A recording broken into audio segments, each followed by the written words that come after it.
और अधिकतम द्रव्यमान रहता है।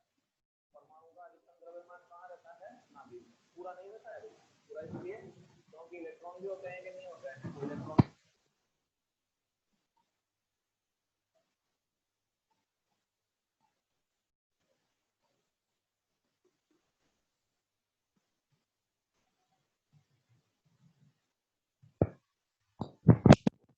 तो भाई आवाज ही नहीं आ रही सर। अरे आवाज नहीं आ रही है क्या भाई? और किसी को भी दिक्कत है क्या? अंजलि, वॉइस क्लियर है या नहीं है?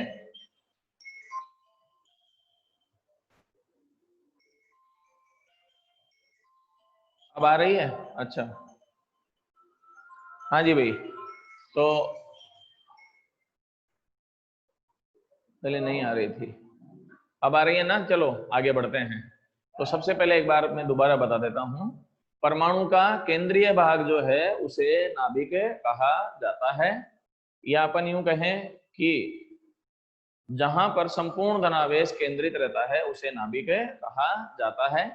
रदरफोर्ड के मॉडल में मैंने बताया भी था कि नाभिक में अधिकतम द्रव्यमान संपूर्ण द्रव्यमान नहीं रहता है भाई। उसका कारण है थोड़ा बहुत द्रव्यमान इलेक्ट्रॉनों में भी होता है, तो अपन ये कह सकते हैं कि अधिकतम द्रव्यमान उपस्थित रहता है और संपूर्ण धनावेश उपस्थित रहता है। तो नाभिक का मतलब समझ में आ गया। नाभिक में पाए जाने वाले कण जो हैं उनको न्यूक्लियॉन से कहते हैं। न्यूक्लियॉन्स जो हैं वो दो प्रकार के होते हैं। नाभिक में पाए जाने वाले कण क्या कहलाते हैं? न्यूक्लियॉन कहलाते हैं। दो प्रकार के होते हैं, एक तो प्रोटॉन, आप जानते ही हैं। एक क्या होता है भाई? न्यूट्रॉन होता है। देखो, प्रोटॉन को P11 से लिखते हैं, न्यूट्रॉन को किससे लिखते हैं? न्यूट्रॉन N और 0 से लिखा जाता है। देखो मैं कुछ चीजें बता देता हूं, एक दिन पहले भी बताया था। जैसे इलेक्ट्रॉन को इस पार्ट में यूं लिखा जाएगा E-1 और 0। ऐसे ही पॉजिट्रॉन जो है ना, इसको यूं लिखा जाएगा E+1 और 0 लिखा जाता है। ठीक है। अब इसमें से एक दिन शायद पहले भी बताया था या नहीं बताया था, मुझे याद नहीं है, तो मैं क्लियर कर ही देता हूं, है ना। देखो भाई, सबसे पहले यहां से चलते हैं अपन। प्रोटॉन को 1 1 लिखते हैं। एक चीज बता देता हूं, ये ऊपर वाला जो है ना वो तो द्रव्यमान को शो करता है, नीचे वाला आवेश को शो करता है भाई। ऊपर वाला किसको शो करता है? द्रव्यमान को। और नीचे वाला किसको शो करता है? आवेश को। अब ये जैसे मैंने लिखा है ना P11, तो इसमें द्रव्यमान तो हो गया मास ऑफ प्रोटॉन के बराबर, और आवेश जो है नीचे वाला है तो क्यों हो गया? प्लस में E के बराबर। ऐसे ही न्यूट्रॉन 1 0, इसमें द्रव्यमान तो हो गया प्रोटॉन के बराबर लगभग, और आवेश हो गया 0 के बराबर। ऐसे ही इलेक्ट्रॉन है E-1 और 0, ठीक है ना। तो अब अपने पास आवेश जो हो गया वो तो -E के बराबर हो गया। तुम बोलोगे कि द्रव्यमान 0 है ना, लेकिन अब अपन चलें, बताया था क्या मैंने? चलो, ये जो है ना सारा का सारा तुलनात्मक रूप से है भाई। तुलनात्मक रूप से कैसे है मैं बता देता हूं। ये यहाँ पर अब अपने को ऐसा लग रहा है कि इलेक्ट्रॉन का द्रव्यमान क्या होना चाहिए? 0, है ना। लेकिन इलेक्ट्रॉन का द्रव्यमान वास्तव में 0 नहीं होता है। इसको यूं मानो, ये जितने भी कणों में जैसे भी लिखा जाता है वो सारा का सारा प्रोटॉन के आधार पर तुलना की जाती है। किसके आधार पर तुलना की जाती है? प्रोटॉन के आधार पर। अब प्रोटॉन और न्यूट्रॉन का द्रव्यमान समान है तो ले लिया। इलेक्ट्रॉन के द्रव्यमान में ऊपर 0 इसलिए आ रहा है क्योंकि इलेक्ट्रॉन का द्रव्यमान प्रोटॉन की तुलना में नगण्य माना जा सकता है। इलेक्ट्रॉन का द्रव्यमान प्रोटॉन की तुलना में नगण्य माना जा सकता है, इसलिए ऊपर 0 लिखा है। अदरवाइज इलेक्ट्रॉन का द्रव्यमान 0 नहीं होता है। आप जानते ही हैं 9.1 इंटू 10⁻³ किलोग्राम है होता है। तो ये सारी की सारी तुलना जो है ना वो किससे की जाती है? प्रोटॉन से की जाती है भाई, ठीक है। एक ये पॉजिट्रॉन है, पॉजिट्रॉन जो है इलेक्ट्रॉन का एंटी पार्टिकल है। इस पर आवेश जो है इलेक्ट्रॉन के ही बराबर होता है, लेकिन धन आवेश होता है अपने पास। क्या होता है? इस पर धन आवेश, और इलेक्ट्रॉन पर क्या होता है? ऋण आवेश होता है। आ गया समझ में अपने पास? ये तो बात हो गई इसकी। न्यूक्लियॉन्स किसे कहते हैं वो समझ में आ ही गया। अब आगे अपन चलते हैं नाभिक का आमाप या आकार या त्रिज्या।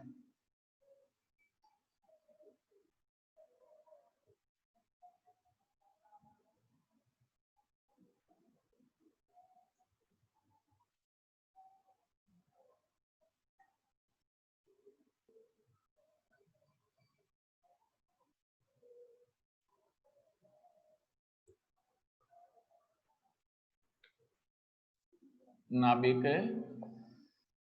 का आमाप, आमाप माने साइज या त्रिज्या, ठीक है। सबसे पहले अपन चलते हैं भाई, नाभिक की त्रिज्या लगभग 10⁻⁻15 मीटर होती है। पढ़ा भी दिया था मैंने पहले, लगभग कितनी होती है? 10⁻⁻15 मीटर के बराबर होती है। और नाभिक की त्रिज्या परमाणु की त्रिज्या की तुलना में बहुत ही कम होती है। कितने गुना कम होती है? 10⁵ गुना तक कम होती है अपने पास। परमाणु की त्रिज्या लगभग 10⁻−10 मीटर, नाभिक की त्रिज्या 10⁻−15 मीटर। तो नाभिक की त्रिज्या परमाणु की तुलना में बहुत ही कम होती है। वैसे नाभिकीय त्रिज्या का एक सूत्र है भाई, ये सूत्र है नाभिकीय त्रिज्या, ये सूत्र दिया जाता है भाई, R बराबर R0 A⁻⁴ होता है भाई, है ना। ए यहाँ पर द्रव्यमान संख्या है, क्या है ये? द्रव्यमान संख्या। R0 जो है वो नियतांक है भाई, और इस नियतांक का मान होता है 1.2 फर्मी। फर्मी मतलब फेम्टोमीटर, फेम्टोमीटर का मतलब 10⁻⁻15 मीटर। तो एक फर्मी पहले 11th में भी पढ़ चुके होंगे, नहीं पढ़ा तो अब याद रख लेना, 10⁻⁻15 मीटर के बराबर होता है। तो यहाँ पर R0 का मान कितना हो जाएगा? R0 बराबर 1.2 गुना 10⁻⁻15 मीटर के बराबर, ठीक है। जैसे अगर मान लो कि अपने पास आप ये निकालना चाहते हैं, ऑक्सीजन के लिए ले लें, या 8 द्रव्यमान संख्या। 8 द्रव्यमान संख्या किसके लिए होती है भाई? हाइड्रोजन, हीलियम, लिथियम और बेरिलियम ले लें, या 3 होती है 27। जैसे मान लो कि द्रव्यमान संख्या का मान 27 ले लेता हूँ, ठीक है ना। तो उसके लिए त्रिज्या कितनी हो जाएगी? R0 27 की पावर 1/3, घनमूल 3 आ जाएगा। तो यह आंसर आ गया 3R0, 3 × 2 × 10⁻⁻15। तो 6 × 10⁻⁻15 मीटर के बराबर। R किसके समानुपाती हो रही है? A⁻1/3 के समानुपाती। जैसे जैसे द्रव्यमान संख्या बढ़ती चली जाएगी, नाभिक का आकार भी बढ़ता चला जाता है। इसको यूं समझें, नाभिक की द्रव्यमान संख्या बढ़ेगी मतलब प्रोटॉन और न्यूट्रॉन की संख्या में वृद्धि होगी, तो उनके रहने के लिए बड़े घर की आवश्यकता होगी। क्योंकि जैसे हाइड्रोजन का नाभिक है, वो तो सबसे सरलतम नाभिक माना जाता है, उसके अंदर तो केवल एक ही प्रोटॉन है, तो वो तो सबसे छोटा हो गया। उसके बाद में जैसे जैसे द्रव्यमान संख्या बढ़ेगी, तो अपन यूं माने कि प्रोटॉन और न्यूट्रॉनों की संख्या बढ़ेगी, तो उनके रहने के लिए ज्यादा बड़ी जगह की आवश्यकता होगी, तो नाभिक का साइज बढ़ता चला जाता है। आ गया समझ में अपने पास? अब मैं ये भी लिख सकता हूं, R1/R2 बराबर क्या आएगा बताओ देखे? A1/A2 की पावर कितना हो जाएगा? 1/3 हो जाएगा भाई। क्या हो जाएगा? 1/3। तो इससे अपने पास तुलना भी की जा सकती है। ठीक है, आगे अपन चलते हैं। नाभिक का आयतन, ये एक साथ ही चलते हैं भाई टॉपिक। नाभिक को अपन ठोस गोला मान सकते हैं। ठोस गोले का आयतन कितना होता है भाई? 4/3 पाई आर क्यूब। तो V इज इक्वल टू कितना हो जाएगा? 4/3 पाई आर क्यूब। आर का मान रखो, तो V is equal to 4/3 pi R0 a की पावर 1/3 की पावर 3। तो V is equal to 4/3 pi R0 की पावर 3 और a की पावर, बस खत्म। आ गया होगा समझ में, यहाँ से कट गया। तो ये नाभिक का आयतन हो गया। अब एक बार आप स्क्रीनशॉट ले लो। तो अच्छा 2 लिख दिया क्या भाई? सॉरी, ये लो तो 36, ये ठीक है। अब एक बार स्क्रीनशॉट ले लो, फिर अपन आगे बढ़ेंगे। थैंक यू भाई मयंक।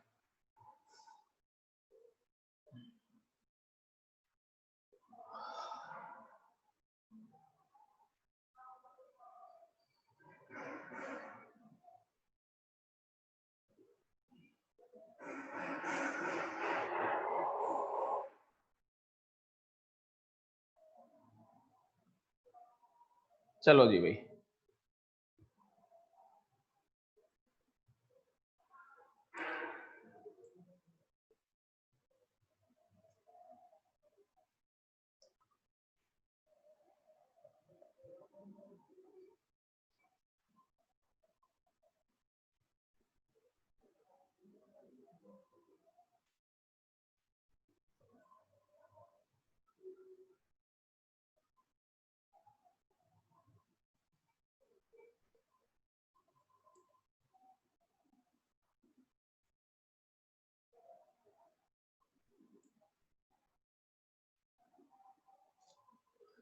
हाँ भाई, नेक्स्ट चलते हैं अपन नाभिक का घनत्व।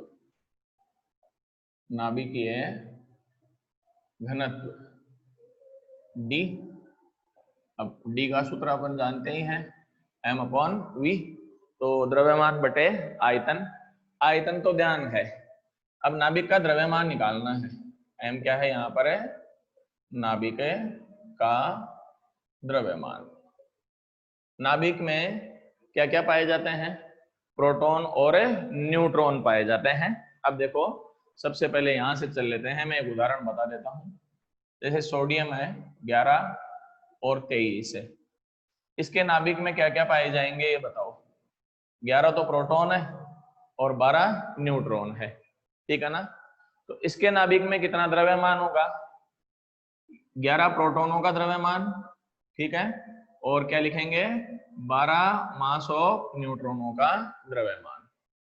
अगर अपन प्रोटॉन और न्यूट्रॉन का द्रव्यमान लगभग बराबर मान लें, होता नहीं है, मैं पहले कह देता हूं, एग्जैक्टली बराबर नहीं होता है, ठीक है ना? लेकिन अगर मान लो, हाँ न्यूट्रॉन भारी भी होता है भाई। कितना भारी होता है आगे समझा दूंगा मैं। अगर मान लो कि अपन इन दोनों का द्रव्यमान बराबर मान लें, तो वैसे कुल कितना द्रव्यमान होगा बताओ इसके नाभिक में? सोडियम के नाभिक में 11 mass of proton plus 12 mass of neutron. अंगणित के आधार पर चल रहा हूं। यदि मास ऑफ न्यूट्रॉन लगभग किसके बराबर ले लूं मैं? मास ऑफ प्रोटॉन के बराबर, ताकि सूत्र सरल बन जाए। तो कितना रहेगा बताओ? चलो देखो, 11 mass of proton, 12 mass of proton, 12 और 11 कितना हो गया? 23। तो अपन ये कह सकते हैं m लगभग किसके बराबर हो गया? 23 मास ऑफ प्रोटॉन के बराबर। तो सोडियम के नाभिक में लगभग द्रव्यमान कितना हो गया? 23 मास ऑफ प्रोटॉन के बराबर। अब यहां से देखो, सोडियम में 23 क्या है? द्रव्यमान संख्या। 23 क्या है? द्रव्यमान संख्या। किसी भी नाभिक को या किसी भी तत्व को ऐसे ही तो लिखा जाता है। Z क्या होता है? परमाणु क्रमांक। परमाणु क्रमांक का मतलब है प्रोटॉनों की संख्या। A क्या है? द्रव्यमान संख्या। और द्रव्यमान संख्या का मतलब समझते ही हो, प्रोटॉनों की संख्या प्लस न्यूट्रॉनों की संख्या। तो अब अंक गणित को बीज गणित में बदल देता हूं, ए लिख सकते हैं इसको। तो ये आ गया ए मास ऑफ प्रोटॉन। क्या आ गया? ए मास ऑफ है प्रोटॉन लगभग। तो अपन ये लिख सकते हैं m is nearly equal to a mass of proton, और v का मान अभी थोड़ी देर पहले पढ़ा ही था, 4/3 पाई r0 की पावर 3 इंटू a था। ठीक है, रखने पर ये रखोगे तो क्या आएगा, d बराबर बोलो a mass of proton upon 4/3 pi r0 की पावर 3 इंटू a। लगभग बराबर लेना पड़ेगा भाई, क्यों, ये लगभग बराबर चल रहा है कि नहीं चल रहा है। यहाँ से अब देखो ऐसे ए कट जाएगा, तो d nearly equal to 3 mass of proton upon 4 pi r0 की पावर 3। देखो एक बार इसमें कहीं भी a नहीं आ रहा है भाई, आ रहा है क्या, नहीं आ रहा है। इसका मतलब नाभिकीय घनत्व का मान द्रव्यमान संख्या पर निर्भर नहीं करता है। दूसरी बात, इसमें ये नियतांक, ये भी नियतांक है, ये नियतांक, ये नियतांक और ये भी नियतांक है। सारे कांस्टेंट हो गए कि नहीं हो गए, सारे कांस्टेंट हो गए, इसका मतलब ये भी नियतांक के बराबर आएगा कि नहीं आएगा। तो अपन ये कह सकते हैं अतः नाभिकीय घनत्व अचर होता है लगभग, या नियत होता है। जब इसका मान रख के अपन कैलकुलेट करेंगे ना, इनका मान अगर अपन निकालेंगे तो ये आता है भाई, इसका मान कैलकुलेशन से बता देता हूं मैं। देखो d बराबर 3, mass of proton 1.67 10 to power -27 upon 4 pi, इसका मान 3.14, r0 का मान 1.2 10⁻⁻15 की घात 3 हो जाएगा। आप लगभग सॉर्ट आउट कर लेना, 3 into 1.67 into 10 to power -27 upon 4 into 3.14 into 1.44 into 1.2 into 10 to power -45। ठीक है, जब इसको लगभग सोल्व करते हैं अपन, तो d is nearly equal to 10 to power 17 kilogram प्रति मीटर क्यूब। तो नाभिक का घनत्व बहुत अधिक होता है भाई, बहुत ज्यादा होता है। लोहे का घनत्व जो है ना, वो फेरस के लिए वो 7.8 गुणा 10⁻³ किलोग्राम प्रति मीटर क्यूब होता है। लोहे का घनत्व शब्द बोल रहा हूं ना मैं, तो लोहे परमाणु बोल रहा हूं मैं, लोहे में क्या बोल रहा हूं मैं, परमाणु बोल रहा हूं, नाभिक नहीं बोल रहा हूं। तो नाभिकीय घनत्व का मान लोहे के घनत्व से भी काफी अधिक होता है। यहाँ देखो 10⁻17 है, और यहाँ पर कितना है अपने पास, 10⁻3 है। तो नाभिकीय घनत्व का मान काफी अधिक प्राप्त होता है। अब एक बार आगे स्क्रीनशॉट ले ली, 1 मिनट, एक चीज और देखते हैं अपन। d1 अपॉन d2, मान लो कि ये दो नाभिक हैं, a1 और a2 द्रव्यमान संख्याएं हैं, तो d1 बाई d2 का क्या सूत्र बनेगा, 1/1। कारण देखो एक बार ये रहा, इसमें a का मान कहीं भी नहीं आ रहा है। जब a का मान नहीं आ रहा है, इसका मतलब अपने पास क्या होगा, a नहीं आ रहा है, तो अनुपात कितना आएगा, 1/1 अनुपात हो जाएगा। अतः अगर अपने को कभी भी दो द्रव्यमान संख्याएं दे दे, कंफ्यूज करने के लिए दे देते हैं, जैसे दो द्रव्यमान संख्याएं दे दी, मान लो कि 4 और 64 दे दिया, और फिर कहते हैं कि इनके नाभिकीय घनत्वों का अनुपात ज्ञात कीजिए, तो आंसर क्या लिखोगे, 1:1 आ जाएगा। अब स्क्रीनशॉट ले लो, उसके बाद में आगे बढ़ेंगे भाई।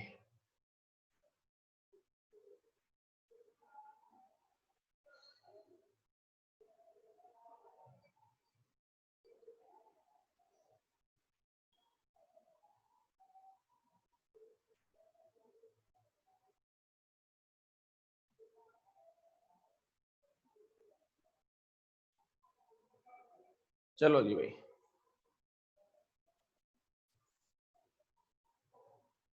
अरे प्रताप सिंह तो रोजाना नहीं रहता है क्या क्लास में, आज कई दिनों बाद दिखा ऐसे।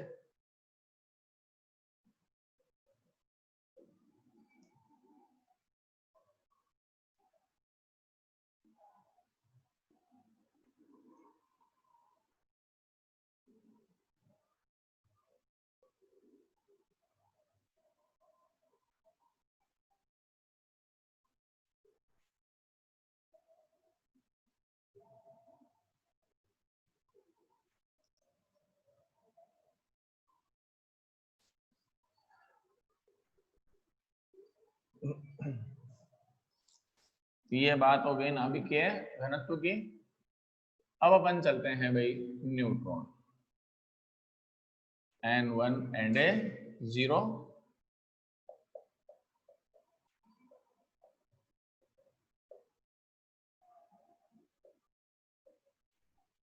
देखो भाई, सबसे पहले आ जाते हैं न्यूट्रॉन। कहते किसको हैं? वैसे तो आप सब जानते हो, नाभिक में पाए जाने वाला उदासीन कण क्या कहलाता है? न्यूट्रॉन कहलाता है। न्यूट्रॉन की खोज किसने की थी? जेम्स चैडविक ने सन 1932 में की थी। तो उदासीन कण होता है, ठीक है, ये तो इसकी परिभाषा हो गई। उसके बाद में न्यूट्रॉन की विशेषताएं क्या होती है? न्यूट्रॉन की विशेषताएं थ्योरी हैं, लाइनें हैं, तो मैं बोल देता हूं। पहली विशेषता, इसका द्रव्यमान प्रोटॉन के द्रव्यमान से थोड़ा सा अधिक होता है। तो पहली विशेषता हो गई, प्रोटॉन के द्रव्यमान से थोड़ा सा अधिक होता है। दूसरी, यह उदासीन कण है, अतः विद्युत क्षेत्र और चुंबकीय क्षेत्र में विक्षेपित नहीं होता है, क्योंकि इस पर विद्युत बल और चुंबकीय बल कार्य नहीं करते हैं। आ गया दूसरी विशेषता समझ में। उसके बाद में चलते हैं इसका चक्रण। चक्रण माने स्पिन, आप जानते हो, या तो क्लॉकवाइज या एंटी क्लॉकवाइज। इसका चक्रण, कोणीय संवेग तथा अन्य विमाएं लगभग प्रोटॉन के बराबर होती है। तो जैसे चक्रण अपने पास और जैसे अपने पास कोणीय संवेग प्रोटॉन का होता है, वैसे का वैसे ही किसका होता है? न्यूट्रॉन का होता है। उसके बाद में आते हैं मुक्त अवस्था में न्यूट्रॉन अस्थायी होता है भाई। मुक्त अवस्था में न्यूट्रॉन क्या होता है? अस्थायी। मतलब नाभिक के बाहर न्यूट्रॉन जो है लंबे समय तक अकेला नहीं रह सकता, वो टूट जाता है भाई, प्रोटॉन में टूट जाता है। और मुक्त अवस्था में न्यूट्रॉन की माध्य आयु जो है वो कितनी है? 1000 सेकेंड। 1000 सेकेंड के अंदर यह प्रोटॉन में कन्वर्ट हो जाता है। कैसे कन्वर्ट होता है ये आगे इसी पार्ट में क्लियर होता चला जाएगा। ये बात हो गई अपने पास इसकी विशेषताओं में। उसके बाद में अपन चलते हैं न्यूट्रॉन के उपयोग, कहाँ कहाँ काम में आता है। न्यूट्रॉन का उपयोग नाभिकीय विखंडन में किया जाता है। आगे पढ़ेंगे इसी पार्ट में नाभिकीय विखंडन और नाभिकीय संलयन। तो नाभिकीय विखंडन में किया जाता है। इसके अलावा क्रिस्टलीय पदार्थों की संरचना का निर्धारण करने में भी न्यूट्रॉन का उपयोग किया जाता है। उसके बाद में आते हैं न्यूट्रॉन दर्पण का अपवर्तनांक ज्ञात करने में भी इसका उपयोग होता है। ये 3 उपयोग हैं, 4-5 विशेषताएं हैं, ठीक है। अब न्यूट्रॉन की संख्या कैसे निकालते हैं? वैसे तो मैं बता चुका हूं, फिर भी x, a और z। तो कैसे निकालोगे न्यूट्रॉन की संख्या? क्या तरीका है?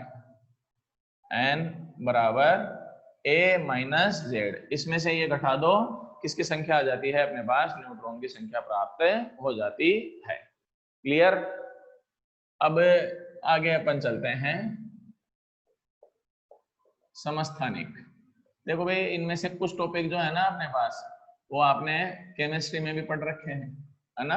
ये समस्थानिक ये केमिस्ट्री में आते हैं, कुछ 10वीं में भी आते हैं, तो वही चलते हैं। और थ्योरी वाली परिभाषाएं हैं, तो आप नोट्स पढ़ना एक बार इसके बाद में, मेरे पढ़ाने के बाद में, ठीक है ना। समस्थानिक, इनमें क्या रहता है? परमाणु क्रमांक समान होता है, द्रव्यमान संख्या अलग अलग होती है। तो एक ही तत्व के भिन्न भिन्न परमाणु जिनकी द्रव्यमान संख्याएं अलग अलग हो और परमाणु क्रमांक समान हो, समस्थानिक कहलाते हैं। कार्बन 612, कार्बन 614, कार्बन 613, ये समस्थानिक हो गए। ऐसे ही नाइट्रोजन के बना लो बोले, नाइट्रोजन 714, नाइट्रोजन 715 और 13 भी हो जाता है अपने पास, ठीक है ना। समस्थानिक बनाने का एक तरीका रहता है भाई, लगभग ज्यादातर में लागू हो जाता है, नियम तो नहीं कह सकते। कार्बन 12 होता है ना, तो इसके आगे पीछे के चल जाते हैं अपने पास। जैसे 12 है ना, तो 12 तो आवर्त सारणी में पढ़ा ही होगा, तो इसके आगे पीछे का मतलब है कि 14 कर दो, 15 कर दो, मतलब 13 कर दो, 14 कर दो, तो 1-2 आगे पीछे के जो तत्व होते हैं ना, वो समस्थानिकों में शामिल हो जाते हैं। उसके बाद में अपन चलते हैं समभारिक। समभारिक, सम भार, जिनका भार समान हो। भार का मतलब परमाणु भार, परमाणु भार का मतलब द्रव्यमान संख्या। तो वे नाभिक जिनमें द्रव्यमान संख्या समान हो परंतु परमाणु क्रमांक क्या होने चाहिए, अलग अलग होने चाहिए हैं, वो क्या कहलाते हैं, समभारिके कहलाते हैं। उदाहरण अपने पास जैसे नाइट्रोजन 7 और 14 और कार्बन 6 और 14 हो गया अपने पास समभारिक। कैसे देखो एक बार, ऊपर दोनों द्रव्यमान संख्या समान है, परमाणु क्रमांक क्या हो गए, अलग अलग, ये समभारिकों के एग्जाम्पल हो गए। समभारिक के बाद में आते हैं सम न्यूट्रॉनिक। समय न्यूट्रॉनिक, इनमें क्या रहता है, द्रव्यमान संख्या अलग अलग। देखो भाई, हाँ मयंक, नेचुरल समस्थानिक भी होते हैं, नेचुरल समस्थानिक खूब मिलते हैं और आर्टिफिशियल भी बनाए जाते हैं आजकल, तो दोनों ही हैं, आर्टिफिशियल भी हैं और नेचुरल भी हैं। जैसे यूरेनियम 238 ये प्रकृति में मिलता है, यूरेनियम 235 ये भी प्रकृति में मिलता है, कार्बन 12 भी मिलता है और कार्बन 14 भी मिलता है। तो नेचुरल भी होते हैं, नेचुरल तो होते ही हैं, और आजकल जो है आर्टिफिशियल समस्थानिक भी बना लिए जाते हैं। तो दोनों ही चीजें सही है भाई इसमें, है ना, आर्टिफिशियल भी हैं और नेचुरल भी हैं, कृत्रिम भी होते हैं और प्राकृतिक भी हैं। अब आते हैं समय न्यूट्रॉनिक, इनमें द्रव्यमान संख्या अलग अलग, ठीक है ना, परमाणु क्रमांक भी अलग अलग, लेकिन क्या रहता है, प्रोटॉनों की संख्या समान रहती है। जैसे नाइट्रोजन 7 और 14 ले लूं एक तो, और ऑक्सीजन 8 और 15 ले लेता हूं, ये देख लो बोले, बैठ जाएगा मामला। कैसे, यहां से देखो, द्रव्यमान संख्याएं अलग अलग है, परमाणु क्रमांक भी क्या है, अलग अलग है, पर प्रोटॉनों की संख्या, इसमें न्यूट्रॉनों की संख्या दोनों में क्या आएगी, देखो एक बार, समान आएगी कि नहीं आएगी, आ रही है समान। कैसे, इसमें कितने हैं अपने पास बोलो, 7 न्यूट्रॉन है, इसमें भी कितने न्यूट्रॉन होंगे, 7 न्यूट्रॉन। तो एग्जाम्पल आ गया, एग्जाम्पल भाई अपने मन से बना सकते हो और चल जाता है काम लगभग। उसके बाद में अपन चलते हैं दर्पण नाभिक या प्रतीप नाभिक। प्रतीप या दर्पण नाभिक, प्रतीप नाभिक या दर्पण नाभिक का मतलब होता है जिनमें प्रोटॉन और न्यूट्रॉनों की संख्या एक दूसरे के उल्टी होती है। मतलब पहले में जितने प्रोटॉन होंगे वो दूसरे में न्यूट्रॉन हो जाएंगे, पहले में जितने न्यूट्रॉन होंगे वो दूसरे में प्रोटॉन हो जाएंगे। दर्पण का मतलब उल्टा दिखता है ना अपने पास मुंह, ये कान इधर, ये कान इधर, अपने पास ऐसा ही लगता है ना, तो ये दर्पण नाभिक या प्रतीप नाभिक कहलाते हैं। प्रतीप का मतलब उल्टा ही होता है। तो उदाहरण है अपने पास जैसे लिथियम 3 और 7 और बेरिलियम 4 और 8 हो गए अपने पास। अब देखो एक बार, इसमें कितने हैं, 3 तो प्रोटॉन है, 4 न्यूट्रॉन है। इसमें अपने पास ये लो, ये 7 ले लो ना बेरिलियम को भी, इसमें कितना हो जाएगा, 4 तो प्रोटॉन हो जाएगा और 3 क्या हो जाएगा, न्यूट्रॉन हो जाएगा अपने पास। तो बैठ गया मामला, ये 3 प्रोटॉन तो यहाँ 3 न्यूट्रॉन हो गए, ये 4 न्यूट्रॉन तो 4 है प्रोटॉन हो गए। ये दर्पण नाभिक या उल्टे नाभिक कहलाते हैं। उसके बाद में आते हैं अपन समावयवी, आइसोमर्स।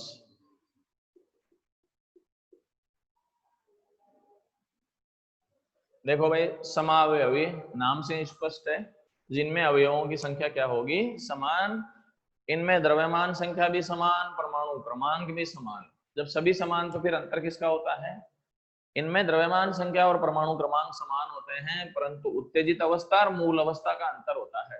इसका अंतर होता है उत्तेजित अवस्था और मूल अवस्था। ये कहां पर अंतर होता है, मैं आपको गामा गणों का उत्सर्जन पढ़ाऊंगा इसी पार्ट में, तो वहां पर समझ में आ जाएगा कि उत्तेजित अवस्था और मूल अवस्था में कैसे अलग अलग होते हैं। स्क्रीनशॉट ले लो, फिर आगे बढ़ेंगे।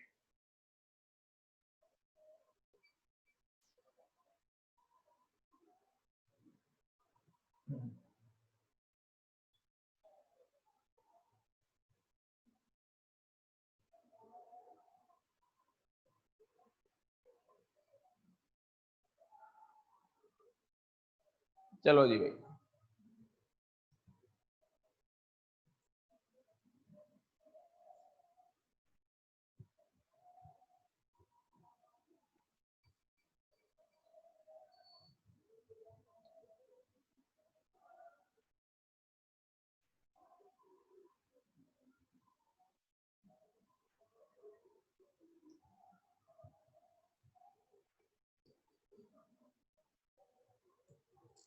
हाँ भाई, नाभिकीय बल है नेक्स्ट टॉपिक।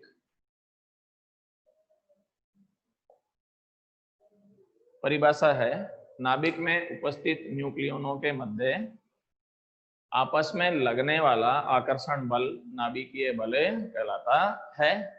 न्यूक्लियन का मतलब प्रोटॉन और न्यूट्रॉन हो गए, तो इनके मध्य लगने वाला प्रबल आकर्षण बल क्या कहलाता है? नाभिकीय बल कहलाता है। अब इनकी विशेषता नाभिकीय बल की, यह बल प्रोटॉन प्रोटॉन, न्यूट्रॉन न्यूट्रॉन और प्रोटॉन न्यूट्रॉन के मध्य कार्य करता है। मतलब प्रोटॉन प्रोटॉन में, न्यूट्रॉन न्यूट्रॉन में, प्रोटॉन न्यूट्रॉन में कार्य करता है। ये पहली विशेषता। दूसरी विशेषता, परास काफी कम होती है, 10⁻⁻15 मीटर से कम परास होती है। कारण नाभिक की त्रिज्या लगभग कितनी होती है? 10⁻⁻15 मीटर। तो नाभिक के अंदर ही कार्य करता है, नाभिक के बाहर कार्य नहीं करता है। तो परास सबसे कम होती है। बाकी जितने भी बल हैं उन सब की परास इससे ज्यादा होती है, इसकी परास 10⁻⁻15 मीटर से कम होती है। तीसरा, सर्वाधिक प्रबल है भाई। ये प्रकृति में जितने भी बल पाए जाते हैं उनमें सर्वाधिक प्रबल कौन सा बल होता है? नाभिकीय बल होता है। कितना प्रबल होता है? इसको यूं समझें कि नाभिक के अंदर कूलाम के नियम के अनुसार अपन ने पढ़ा है, प्रोटॉन प्रोटॉन में क्या होना चाहिए? प्रतिकर्षण। परंतु नाभिक के अंदर आकर्षण कार्य करता है। मतलब ये समझें कि नाभिकीय बल का मान इतना ज्यादा है कि उनके मध्य प्रतिकर्षण बल को कैंसिल कर देता है। यूं समझें जैसे प्रोटॉन प्रोटॉन में कूलाम के नियम के अनुसार प्रतिकर्षण बल -10 न्यूटन, आकर्षण बल -10 न्यूटन कार्य कर रहा है कूलाम के नियम के अनुसार। आकर्षण बल को माइनस में लिखते हैं। अब नाभिकीय बल जो है ना वो 10,000 न्यूटन का होगा सीधे ही, तुलनात्मक रूप से बता रहा हूं। अगर इससे अब टोटल बल कितना हो जाएगा? टोटल बल हो जाएगा 9,990 न्यूटन। तो वो नाभिकीय बल हो गया कि नहीं हो गया? तो नाभिकीय बल इतना पावरफुल होता है कि नाभिक के अंदर न तो गुरुत्वाकर्षण बल प्रभावी होता है, न ही कूलाम बल प्रभावी होता है। लगते तो हैं पर उनको कैंसिल कर देता है, यूं अपन कहें इसको। ठीक है। उसके बाद में आते हैं अपने पास सर्वाधिक प्रबल, और चौथा केवल आकर्षण, प्रतिकर्षण नहीं होता है भाई, वहां पर केवल आकर्षण का बल होता है। उसके बाद में अपन चलते हैं संतृप्ति का गुण। किसका गुण है? संतृप्ति का गुण है। संतृप्ति का क्या गुण है? जैसे मान लो कि ये न्यूक्लियन है, ये बहुत सारे न्यूक्लियन है, ठीक है ना।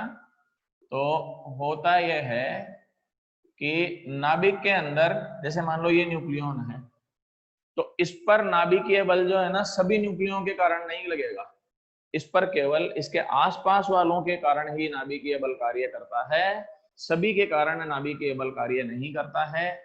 इसे नाभिकीय बलों की संतृप्ति का गुण कहा जाता है। आगे छठा, व्युत्क्रम वर्ग के नियम का पालन नहीं होता है भाई। व्युत्क्रम वर्ग के नियम का पालन नहीं। कैसे?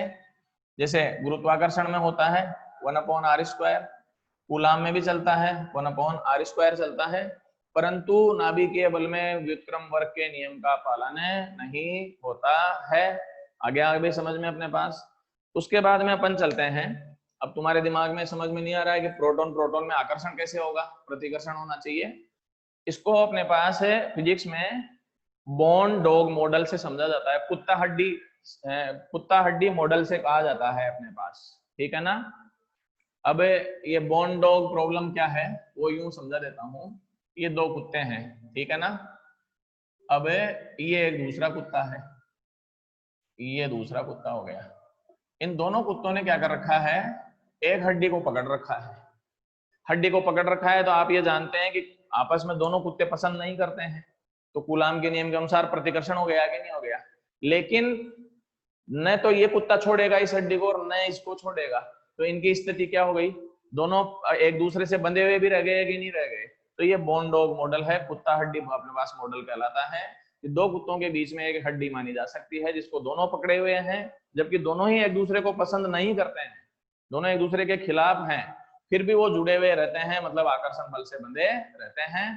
ठीक है। अब टाइम हो गया, अब नेक्स्ट जो है बाद वाले टॉपिक में होगा। ठीक है।